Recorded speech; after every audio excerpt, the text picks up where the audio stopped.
दोस्तों, chief justice काजी फायज ईसा साहब की दो वीडियोस इस वक्त इस्लामाबाद के मुख्तलिफ व्हाट्सएप सहाफ़ियों के मुख्तलिफ व्हाट्सएप ग्रुप के अंदर जो है वो वायरल की जा रही हैं। और मकसद उनका यह है कि चीफ जस्टिस काजी फायज ईसा साहब की पब्लिक रिलेशनिंग करना मीडिया के जरिए। आम लोग इन वीडियोस को कैसे देखते हैं, क्योंकि आम लोगों तक तो ये वीडियोस पहुंची ही नहीं, व्हाट्सएप ग्रुपों के जरिए इनसे अपने मतलब निकाल कर आवाम तक पहुंचाए जा रहे हैं। वो वीडियोस क्या हैं आपको दिखाएंगे और उनके मुतालिब भी आपके सामने रखेंगे। और ये वीडियो बनाने का मकसद ये है कि इस और इन वीडियोस को देखकर ये नजर आता है कि पाकिस्तान के मुस्तकबिल का इंतखाबी, सियासी और जो अदालती माहौल है वो किस किस्म का होगा। हैरान रह जाएंगे आप ये वीडियो देखकर। और फिर जनाब हम आपको ये बताएंगे कि जो दो जजों और दो जर्नैलों के साथ मुशावरत के हवाले से भी एक बाकायदा तौर पर तासुर है या पीआर है, उनका क्या ताल्लुक है। और फिर इमरान खान को जेल भेजने के हवाले से एक अहम तरीन और बड़ा बयान, उसकी तफसीलात भी आपके सामने रखेंगे। मामला हम शुरू करेंगे कि साबिक चीफ जस्टिस काजी फायज ईसा साहब, जंग जियो ग्रुप उनकी हमेशा से जो है वो उनको प्रमोट किया करता था, बल्कि बाकायदा तौर पर चीफ जस्टिस का जो है साहब चीफ जस्टिस इफ्तिखार चौधरी साहब नून लीग के खासे करीब थे। और इसमें कोई ढकी छुपी बात नहीं थी। पीपल्स पार्टी के खिलाफ उन्होंने जिस तरह से फैसले दिए और जिस तरह से मुल्क के अंदर जुडिशियल एक्टिविज्म और जो कुछ हुआ वो सारा आपके सामने, आप लोग उसके ऊपर बात करते हैं। तो जनाब उनकी अपनी एक सो मोटो रिपोर्टर एसोसिएशन थी जो बाकायदा तौर पर उनके हवाले से पीआर खबरें निकालकर उनको जनाब प्रमोट किया करती थी। अब इसी किस्म का काम जस्टिस काजी फायज ईसा साहब की भी एक सो मोटो रिपोर्टर्स एसोसिएशन है जो उनके लिए यही काम कर रही है। इस हवाले से हमने कुछ अहम तरीन खबरें लाहौर से भी अपने ज़राए से हासिल की हैं। वीकेंड के ऊपर लाहौर जाना हुआ था और वापसी पर ये आशोब चश्म का तोहफा भी मिला। आप देख रहे होंगे तबीयत मेरी ज़रा ख़राब है, इसलिए वीडियोस की तादाद भी ज़रा कम हुई, लेकिन मकसद ये था कि कुछ लेटेस्ट अपडेट आपके सामने रखें। वहाँ पर लाहौर के अंदर इमरान खान और पाकिस्तान तहरीक इंसाफ के जो करीबी ज़राए थे उनसे भी कुछ मुलाकातें हुई, उसकी भी जो तफसीलात है वो आपके सामने जो है वो आहिस्ता आहिस्ता रखते रहेंगे। आपको लेकर आते हैं जनाब चीफ जस्टिस काजी फायज ईसा साहब की आज जो एंट्री थी और जो एक तासुर बनाया जा रहा है मीडिया का, और असल में होने क्या जा रहा है खासतौर पे इमरान खान के सियासी मुस्तकबिल के हवाले से, वो भी आपको बताते हैं। पहले तो जनाब इस खबर को इस तरह से प्रमोट किया गया और कहा गया कि जनाब जो supreme court practice procedure act है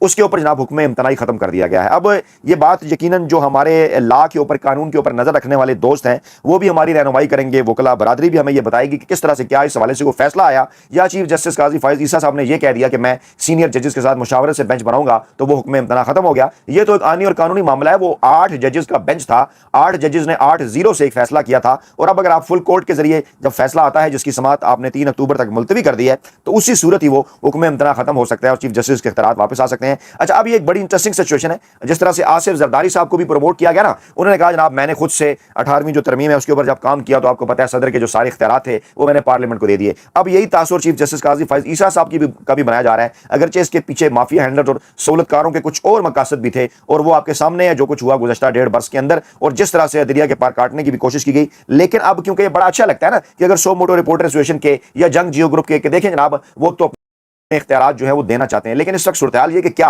आज उन्होंने अपने इख्तियारात दे दिए हैं या वो अपने इख्तियारात का उस तरह से इस्तेमाल कर रहे हैं। ये एक बहुत बड़ा सवाल है। वो दो वीडियोस भी इस हवाले से जो है ना वो वाजे करेंगे मुस्तकबिल के हवाले से तमाम तर चीजें कि आखिरकार क्या शौक जो है वो कौन सा इनका शौक है काजी फायज ईसा साहब का, जो इफ्तिखार चौधरी साहब का भी था। खैर, खबर ये चलाएगी कि बेंचेस की तश्कील के लिए सीनियर दोनों जजेस से मुशावरत कर रहा हूं। ये क्रक्स जो है पाकिस्तान के बड़े टीवी चैनल के ऊपर बार बार ये बताया जाता रहा कि जनाब 25 सितंबर तक अदालती सवालों के जवाब के साथ तहरीरी दलाइल आप जमा करें, और उस वक्त तक बेंचों की तश्कील के लिए दोनों सीनियर जज से मुशावरत कर रहा हूं, और कल मुख्तसर नोट पर जो है वो मुकदमात जो है वो लगेंगे। और उसके बाद फिर कुछ इस हवाले से जो बेंचेस हैं वो भी सामने आए, उन बेंचेस के नाम भी जो है वो मैं आपके सामने रख देता हूं।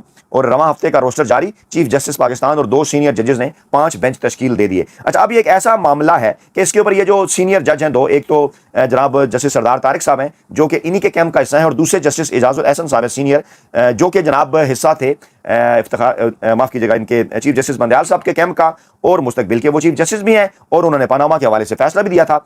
अब आप मुझे खुद ये बताइए कि ये किस तरह हो सकता है कि ये उनसे को मुशावरत करें और वो कहें जनाब कि हमको मशवरा देने के लिए तैयार नहीं है, खासतौर पर एजाजुल एहसन, या क्या वो भी काजी फायज ईसा साहब की तरह यही लाइन इख्तियार करेंगे काजी फायज ईसा साहब जो फैसला करें अलहदा से वो मीडिया को नोट जारी कर दें या अपने कुछ मखसूस ग्रुप को। लेकिन उन्होंने तो कोई ऐसा सो मोटो रिपोर्टर ग्रुप नहीं बनाया रखा कि जिसके जरिए वो इस किस्म के कोई खत लिखना शुरू कर दें चीफ जस्टिस काजी फायज ईसा को, जिस तरह काजी साहब किया करते थे बंदयाल साहब के खिलाफ या अपने दीगर चीफ जस्टिस साहबान के खिलाफ। तो बज़ाहिर तो इन्होंने ये कहा जनाब कि मैंने तो उनसे मुशावरत की है और मैं जनाब बनाने जा रहा हूं बेंच, और फिर बेंच के नाम सामने आएगा जनाब पहले बेंच में चीफ जस्टिस पाकिस्तान काजी फायज ईसा, उनके साथ जस्टिस मीनुद्दीन और जस्टिस अतर मिनुल्लाह। ठीक है, अब मैं ये बड़े इंपॉर्टेंट नाम है, दोबारा रिपीट कर रहा हूं, काजी फायज ईसा, जस्टिस अमीनुद्दीन और जस्टिस अतर मिनुल्लाह। यानी यहां से जो भी फैसले आएंगे वो 3-0 से ही आएंगे, आपको इस बात का अंदाजा। आगे चलते हैं तो जनाब जस्टिस सरदार तारिक और जस्टिस मुसर्रत हलाली, ये 2 रुकनी बेंच है। अच्छा, अब जस्टिस सरदार तारिक होने जा रहे हैं रिटायर्ड बहुत जल्द और सीनियर है वो, और जस्टिस मुसर्रत हलाली साहबा को उनके साथ जो है वो लगाया गया है। और जस्टिस मुसर्रत हलाली के हवाले से भी तक कुछ लोग ये बात कर रहे थे कि आयशा मलिक साहबा का तो मौक़िफ़ 8 रुकनी बेंच में सामने आ गया था, प्रैक्टिस प्रोसीजर बिल के हवाले से इनका नहीं आया। और आज इनके हवाले से कुछ खबरें भी चली थी कि इन्होंने कई मामलों के ऊपर के लोगों ने लाइव देखा कि उन्होंने इख्तलाफ भी किया चीफ जस्टिस काजी फायज ईसा साहब से, तो वो जनाब जस्टिस सरदार तारिक साहब के साथ आ गई। आगे जनाब जस्टिस इजाजुल हसन, जस्टिस मुनीब अख्तर और जस्टिस शाहिद वहीद, ये तीनों जजेस ये उस मामले के ऊपर प्रैक्टिस प्रोसीजर के ऊपर हम ख्याल थे। इजाजुल हसन साहब, मुनीब अख्तर साहब ये मुस्तकबिल के चीफ जस्टिस भी हैं। बेंच नंबर 4 के अंदर जस्टिस यहिया अफरीदी, जस्टिस मुज़ाहिर अकबर नकवी और जस्टिस मोहम्मद अली मजहर, यानी जहां जस्टिस मुज़ाहिर अकबर नकवी के खिलाफ आपको पता है किस किस्म का प्रोपेगेंडा भी किया गया, और उसके बाद फिर जस्टिस यहिया अफरीदी जहां पे है और साथ जो है वो जस्टिस मोहम्मद अली मजहर हैं। यहाँ मुमकिन तौर पर 2-1 के फैसले जो है वो नजर आ रहे हैं। और बेंच नंबर 5 में जस्टिस जमाल मुंदखेल, जस्टिस आयशा मलिक और जस्टिस हसन अजहर रिजवी। अब यहाँ पर भी जस्टिस आयशा मलिक और जस्टिस हसन अजहर रिजवी जो है वो प्रैक्टिस प्रोसीजर में 8 रुकनी बेंच में एक जगह पर थे, और ये जो अपने मुंदखेल साहब हैं ये काजी फायज ईसा साहब के ग्रुप का हिस्सा। खैर, रोस्टर इन्होंने बना दिए, बजाय इस किस्म का तासुर भी एक जा रहा है कि बड़े आज़ादाना गैर जानिबदाराना तरीके से ये रोस्टर जो है वो बनाए गए हैं। और स्टार्ट में इसके ऊपर कुछ जस्टिस इजाजुल हसन या दीगर जजेस की जानिब से कोई एतराज भी सामने नहीं आया, क्योंकि कहा जा रहा है कि उनकी मुशावरत से वो जो है वो ये तश्कील देंगे। और जंग ग्रुप ने यह खबर खास तौर पर लगाई कि बेंच बनाने से मुतल्लिक हुक्म इम्तना खत्म कर दिया है। अब क्या कोई फैसला आया था हुक्म इम्तना खत्म करने का? भी गाइड करें, हमने तो नहीं देखा कि ये इस आज के बेंच ने कोई मुख्तसर फैसला दे दिया हो कि जो हुक्म इम्तना है वो खत्म कर रहे हैं, और क्या ऐसे हो सकता है? अगर कोई रिटर्न आर्डर के अंदर इस किस्म की चीज़ है आप हमारी रहनुमाई भी करें। लेकिन बहरहाल हमारी जो नाकिस मालूमात है उसमें जो है वो इस किस्म के कोई मामला इस स्टेज के ऊपर जो है वो नहीं हो सकते, क्योंकि इसके ऊपर अभी समाज चल रही है और 3 अक्टूबर को होगी। अब यहाँ से अब मीडिया एक बाकायदा तौर पर जो है वो तासुर बना रहा है कि देखें चीफ जस्टिस काजी फायज ईसा साहब जो हैं वो जनाब सबको साथ लेकर चल रहे हैं। अच्छा, एक ये खबर वीडियो दिखाने से, दोनों जो वीडियो मैंने आपके सामने रखनी है उससे पहले एक और खबर उनके हवाले से चलाई गई कि चीफ जस्टिस पाकिस्तान काजी फायज ईसा साहब का गार्ड ऑफ ऑनर लेने से इनकार। अच्छा, आपको याद होगा कि वो जो इनके हक में बड़ी बातें भी क्या करते थे कुछ सीनियर साफी दोस्त, और इनको को बड़ा प्रमोट भी क्या करते थे, खुद उन्होंने भी खुद वीडियोस बनाई कि किस तरह से रास्ते के अंदर जो है वो कार वाला वाकया भी था, वो जिसके अंदर पार्लियामेंटेरियन थे, उनके ड्राइवर के साथ और उनके गार्ड्स के साथ जो कुछ इनका मामला हुआ वो सब कुछ सामने है। लोग अब सवाल कर रहे हैं, पूछ रहे हैं कि क्या चीफ जस्टिस बनकर काजी साहब का रवैया जरा डिफरेंट होगा। लेकिन उन्होंने कहा जनाब वो गार्ड ऑफ ऑनर जो है वो इस्लामाबाद पुलिस की जानिब से जो है वो नहीं ले रहे, और इसको भी मीडिया ने जो है वो बड़ा प्रमोट किया। जंग जियो ग्रुप इस हवाले से जो है वो इसकी बड़ी प्रमोशन करता रहा। और फिर ये खबर भी उन्होंने चलाई कि जनाब सुप्रीम कोर्ट आने वालों से मेहमानों जैसा सलूक करें। चीफ जस्टिस ने अपने अमले को जो है वो इस हवाले से हिदायत की है कि आप उनके साथ मेहमानों जैसा सलूक करें। अच्छा, अब एक तो ये है ना कि मेहमानों जैसा सलूक किया जाए, दूसरा ये है कि लोग अपने जो मसाइल लेकर आते हैं उन मसाइल को हल किया जाए। खाली मेहमानों जैसा सलूक करने से कि उन्हें चाय पिला दी जाए, उन्हें खाना खिला दिया जाए, उनकी रिस्पेक्ट कर दी जाए, और उससे उनके अगर मसले हल नहीं हो रहे तो मेरा नहीं ख्याल कि इस मेहमानों जैसे सलूक से कोई फायदा होगा। तो अर्ज जो है वो मौजूदा चीफ जस्टिस साहब से ये है कि उनके जो मसाइल हैं वो भी हल करने चाहिए, लेकिन जंग जो ग्रुप इन तमाम चीज़ों को इस तरह से जो है वो प्रमोट कर रहा है। अच्छा, उसके बाद फिर जनाब ये खबर चलाई गई कि तमाम जजेस ने इस बात के ऊपर इत्तफाक किया कि ये जो है वो प्रैक्टिस एंड प्रोसीजर एक्ट की कार्रवाई जो है वो बराह रास्त जो है वो नशर की जाए, और इसके जरिए भी ये तासुर देने की कोशिश की कि तमाम तर जो जज साहिबान हैं वो एक पेज के ऊपर हैं। हालांकि वो इस मामले के ऊपर तो एक पेज के ऊपर है, लेकिन जो प्रैक्टिस एंड प्रोसीजर एक्ट है उसकी लाइव समाज जो है वो सब ने देखी भी। उसमें जो रिमार्क्स इजाजुल हसन साहब की जानिब से सामने आ रहे थे, जो मुनीब अख्तर साहब की जानिब से सामने आ रहे थे, जो आयशा मलिक साहबा की जानिब से सामने आ रहे थे, जो मुसर्रत हलाली साहबा की जानिब से सामने आ रहे थे, वो सब ये बताते हैं कि ये तमाम लोग क्योंकि उस 8 रुकनी बेंच का हिस्सा थे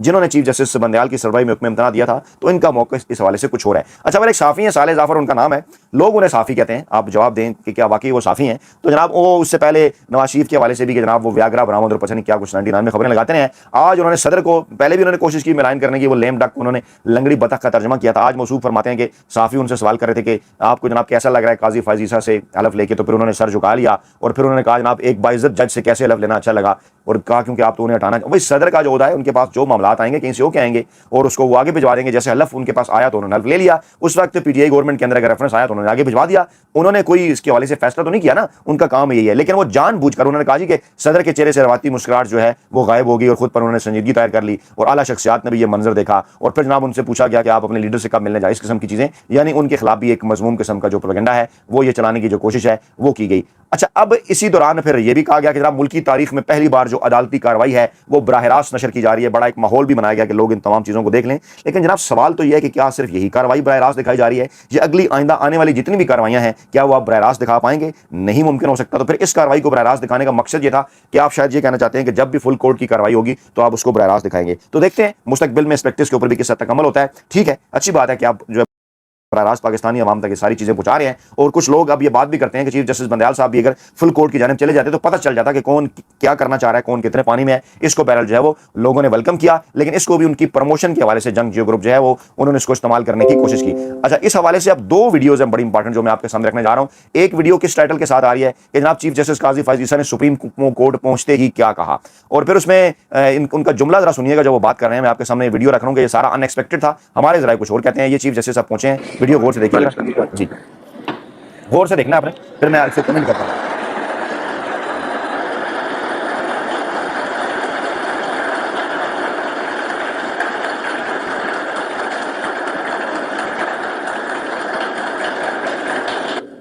बहुत अनएक्सपेक्टेड। आप लोगों का शुक्रिया, आप लोग सबकी ताबन चाहिए। आज मेरी बहुत सारी मीटिंग्स और फुल कोर्ट है, फिर आप लोगों से मैं तफसीली तौर पर मिलूंगा।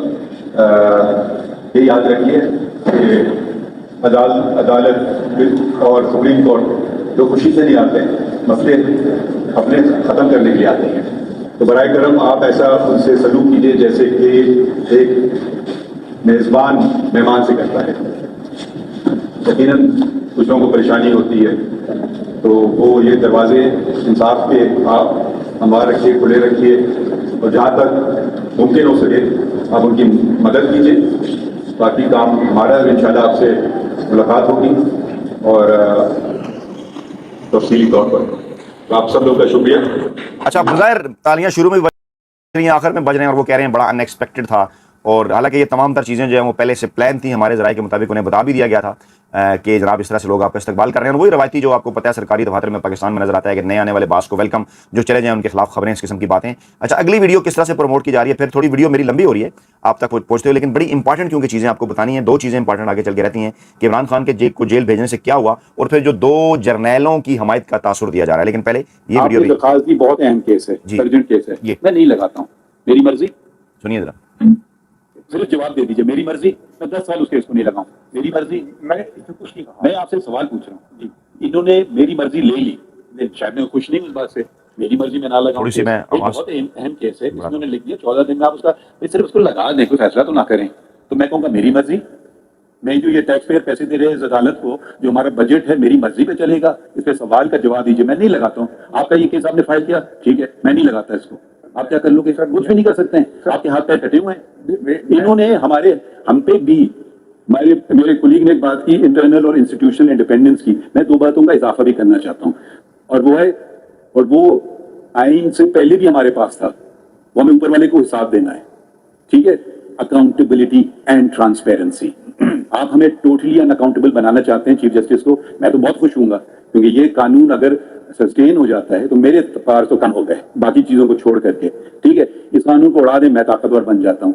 ये भी है, मैं अकाउंटेबल हूँ, ये भी एक सवाल है। आप आइन जो शुरू होता है वो सुप्रीम कोर्ट की इंडिपेंडेंस से नहीं शुरू होता है, वो अल्लाह ताला के बाबरकत नाम से शुरू होता है, ठीक है। और हम सब everyone to exercise as a sacred trust। आइन में आर्टिकल 227 भी दी गई है कि शरई असूलों पे अगर आपके कोई भी कानून तसादुम करे तो वो प्रिवेल करेंगे। तो बराए करम एक इंडिपेंडेंस ऑफ द जुडिशरी से ये मतलब नहीं कि अगर इंडिपेंडेंस ऑफ जुडिशरी से मैं किसी का दरवाजा बंद कर रहा हूँ तो वो तो मैं बिल्कुल, मुझे इस्तेमाल नहीं करना चाहिए। तो आप ये पिटिशन लाते हैं, सपोज मैं चीफ जस्टिस होता, मैं इसको लगाते नहीं, तो हम ये बेकेस ही नहीं सुनते। कभी 10 साल पढ़ा रहता, मैं मजबूत रहता चीफ जस्टिस के तौर पर। आप खुश थे उस बात से? तो बराए करम आप ये जो बार बार बात करते हैं ना, मेरी मर्जी, मेरी नहीं है जब मैं चीफ जस्टिस हूं। तो बराए करम हम वकीलों को बहुत ही कदर करते हैं, मगर मेरा का लफ्ज ना इस्तेमाल कीजिए। अंग्रेजी में कहते हैं me, my self and I are the 3 most useless words in the English language. इसका मैं उर्दू में तर्जुमा नहीं कर सकता हूँ, शायद आप बेहतर कर सकेंगे। बराए करम आइन का हवाले दे दीजिए किसी चीज के मुतालिक कि ये आइन के तसाद। अच्छा, ये दो जो वीडियो ये बड़ी तेजी के साथ जनाब व्हाट्सएप ग्रुप के अंदर वायरल की जा रही हैं, और अच्छे क्लिप उन्होंने मेहनत करके निकाले जनाब, बड़ा इमेज जो है वो साफ हो जाए, ठीक है।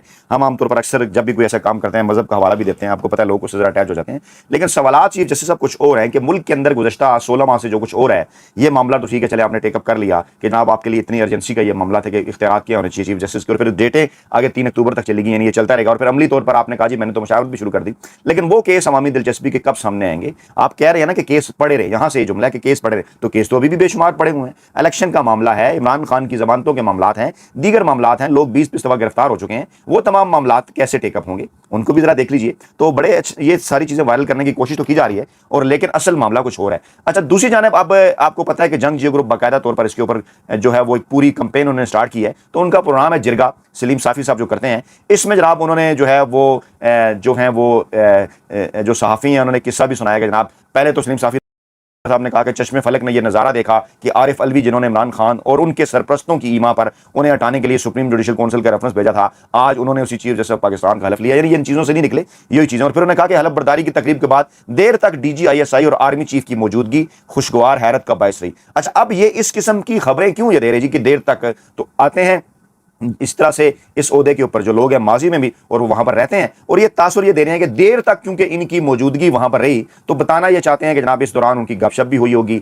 इस दौरान उनकी बातचीत भी हुई होगी। तासुर ये देना चाहते हैं कि जनाब काजी साहब जहां पर 2 जजों के साथ मुशावरत कर रहे हैं सीनियर के साथ, जो उससे पहले पूरा एक तासुर बनाया जा रहा है, वो ये तासुर भी देना चाहते हैं पूरा जो इनकी वो है ना सो मोटो रिपोर्टर एसोसिएशन, कि जनाब उनको पाकिस्तान के जो 2 जर्नैल हैं, अहम तरीन आर्मी चीफ और DGISI, उनकी जो है वो इन्हें हमायत भी हासिल है। और आगे चलकर फिर जो सहाफ़ी साहब हैं वो एक किस्सा भी सुनाते हैं, सो मोटो रिपोर्टर के जो रुकन हैं, वो कहते हैं जनाब कि गाड़ियां 5 साल बाद तब्दील होती हैं चीफ जस्टिस की, तो काजी फाइज से उमरता बंदयाल ने कहा कि आपकी गाड़ी पुरानी हो रही है, जजेस की गाड़ियां तब्दील हो रही हैं, आप भी इस हवाले से भिजवा दें। जिस पर काजी फाइज साहब ने जवाब दिया कि मुझे तो नई गाड़ी की जरूरत नहीं, जिस पर रावी का कहना है, अब रावी से बंदा कौन पूछे, मतलब इस तरह का रावी का कहना है कि उमरता बंदयाल अपसेट हो गए और आकर काजी साहब से कहा कि आप खुद तो कुछ करते नहीं हैं, दूसरों को भी मिसाइल डाल देते हैं। यानी आप समझ रहे हैं ना, एक बाकायदा तौर पर PR कंपेन जो इफ्तिखार चौधरी साहब के लिए जिस तरह से की गई थी, बाकायदा तौर पर इनके लिए भी आगाज हो गया। अल्लाह खैर करे।